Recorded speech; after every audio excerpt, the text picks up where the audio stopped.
mai ta enga kuamel sakna chiarin Bethlehem dai ta enga kuamel sakna chiarin ta chuan misala pian ta le chiaran ta levi an chiaran mo apam na re chmai lu angel hote sai moi chung dong vera ro pui ro se leia rem se anti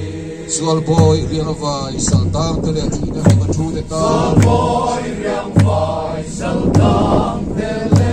tina ni ma thu de ta pial ra ye moi lo chua pial le thi ma chun ne ya lo cha ya le ti ma ro sun de afa na ri chwai lu angel ho de sai moi chung nong vera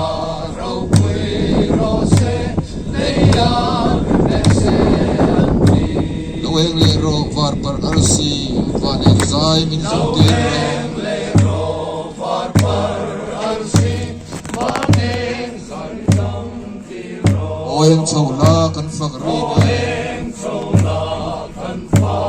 ri van reng tin dai han chun ro sun ro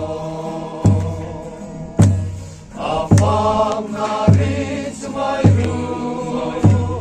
angel ho te sai moi chung nung vera ro pui ro se leia rem se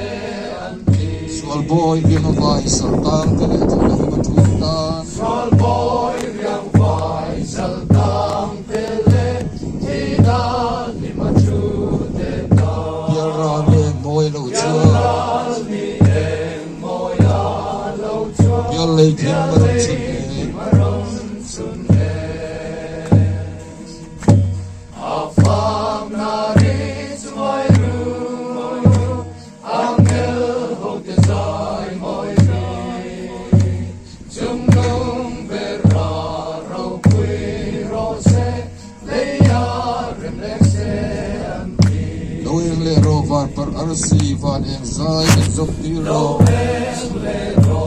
var par arsi vanen sai som ti ro o eng chola kan fak ri ne chola kan fa ri van reng tin dai han chun